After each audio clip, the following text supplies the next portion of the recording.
அனைவருக்கும் வணக்கம். பாமக விசிக தொடர்பான இன்றைய முக்கிய செய்திகள். எஸ் பாலாஜியின் பதிவு நீக்கப்பட்டுள்ளது.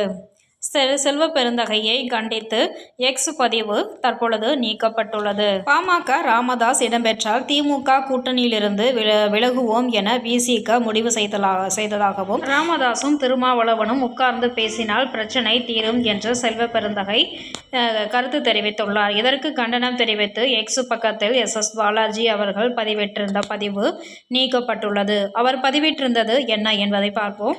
ஜாதிவாத மதவாத சக்திகள் இருக்கும் இடத்தில் இருக்க மாட்டோம் என்று விசிக தெரிவித்ததாகவும், தற்பொழுது கூட்டணிக்காக விசிக அதை மாற்றிக்கொள்ளும் என்கிற தோற்றத்தை திணிப்பது நாகரிகமற்ற செயல் அலுவமுறை என்று தமிழக காங்கிரஸ் தலைவர் செல்வ பெருந்தகை பேசியதற்கு கண்டனம் தெரிவித்துள்ளார்.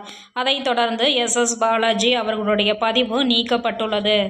காங்கிரஸ் கட்சியின் மாநில தலைவர் திரு செல்வ பெருந்தகை அவர்களின் பேட்டி காணொளியில் வந்த ஒரு பகுதியின் அடிப்படையிலும் அரசியல் நிலைப்பாடுகளில் எழுச்சி தலைவர் என்றைக்கும் நேர்மையாக செயல்படுவார் என்கிற நிலையில் அதற்கு கேடு விளைவிக்க கூடாது அந்த பகுதி இருப்பதை உணர்ந்து எனது தனிப்பட்ட கருத்தை பதிவு செய்தேன். இந்த நிலையிலும் தலைவர் எழுச்சி தமிழரின் நிலைப்பாட்டை தான் கேள்விக்குறியாக்கவில்லை என்றும், அப்படி அது வெளியிடப்பட்டிருந்தால் அது பேட்டியினை எடிட் செய்த விதமாக இருக்கும் என என்னிடம் அலைபேசியில் திரு செல்வ பெருந்தகை தெரிவித்தார் என தனது எக்ஸ் பக்கத்தில் பதிவிட்டிருந்தார்.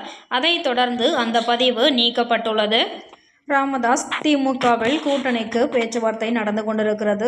திமுகவில் இணைய போகிறார். திருமாவளவனும் திமுகவிலிருந்து ராமதாஸ் வந்தாக்க நாங்கள் விலகிடுவோம் அப்படின்னு சொல்கிறாங்க. என்ன பண்ணுறாங்க இருவருடைய நிலைப்பாடு என்ன, உட்காந்து பேசி சரி பண்ணிக்கிறாங்களா என்னங்கிறத பார்ப்போம். இந்த வீடியோ உங்களுக்கு பிடிச்சிருந்தா லைக் பண்ணுங்கள், ஷேர் பண்ணுங்கள், சப்ஸ்கிரைப் பண்ணுங்கள். தேங்க்யூ ஃபார் வாட்சிங்.